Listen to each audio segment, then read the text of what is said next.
එහෙම එකක් නෑ වෙලා තියෙන්නේ සජබේ හේදිලා තියෙනවා. පොහොට්ටුවට මෙතරම් ප්‍රාදේශ සභා 225ක් 226ක බලය තිබිච්ච පක්ෂයක් තමයි දැන් ඔය අන්තිම පහට වැටලා තියෙන්නේ. ඕකත් ඉවරනවා අපි මේ සභා ටික කරා.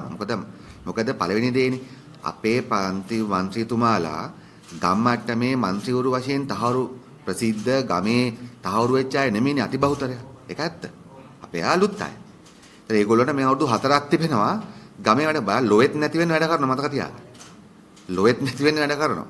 ඒ නිසා දැන් මේ ඇත්තටම තියෙන්නේ අනේකාගේ පරාජයෙන් සතුටු වෙන්න නෙමෙයි තියෙන්නේ. දැන් නාමල්ලා බලන්න ඕන, රාජපක්ෂලා බලන්න ඕන, සජිත්ලා බලන්න මොකක්ද උනේ? දැන් එක්සත් ජාතික පක්ෂ බලන්න කොළඹ මහනගර සභාව. සජබ බලන්න කොළඹ මහනගර සභාව. ඒගොල්ලෝ පරදින බව දන්නව නැත්නම් කලින් සැරේ මුජිබුර් රහමාන් ඉල්ලාස්සලානේ ඡන්දෙට ගියේ. මේ සැරේ කවුද ඉල්ලුවේ? රට දන්නේ නැහැ, සජබ දන්නේ නැහැ. ඒගොල්ලෝ දන්නවා. ඒගොල්ලෝ පළවෙනි වතාවට ලේකම්තුමා ළඟ තියෙනවා කිසිම මහනගර සභාවක් එක්සත් ජාතික පක්ෂයෝ සජබ ජයග්‍රහණය කළා නැහැ. ලංකා ඉතිහාසයේ පළවෙනි වතාවට. පොහොට්ටුව තංගල්ට මොකද වෙලා තියෙන්නේ? වීරකඩියට මොකද වෙලා තියෙන්නේ? රාජපක්ෂගේ මර්මස්ථාන. ඉතින් ඒ නිසා අපිට කියන්න තියෙන්නේ ඒගොල්ලෝ හේත අනික මේ ප්‍රාදේශ සභා ඡන්දේ. මේ පොහොට්ටුව 2018 ගොඩාපු සූත්‍රය පාර්ලිමේන්තුවේ මන්ත්‍රී 95ක් හිටියා. මෛත්‍රීපාල යටින් උදව් කළා. රනිල් උදව් කළා. ඒ නිසා තමයි ওই දේශපාලන සූත්‍රය 2018 ගැලපුණේ. ඉවර වෙනවා දේශපාලන වශයෙන්.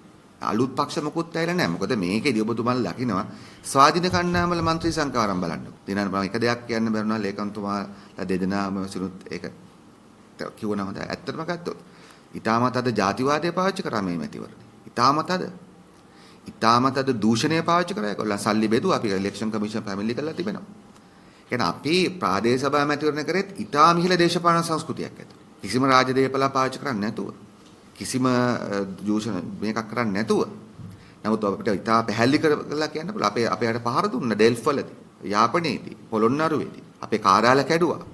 සල්ලි බෙදුවා. ඔක්කොම කළා තමයි ඔය ප්‍රතිඵල තියෙන්නේ.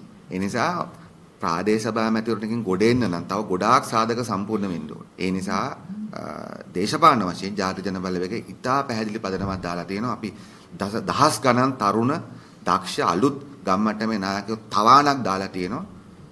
ඒගොල්ලෝ ලොවෙත් නැති වෙන්න වැඩ කරනවා. ඒ නිසා no chance වෙන අයට.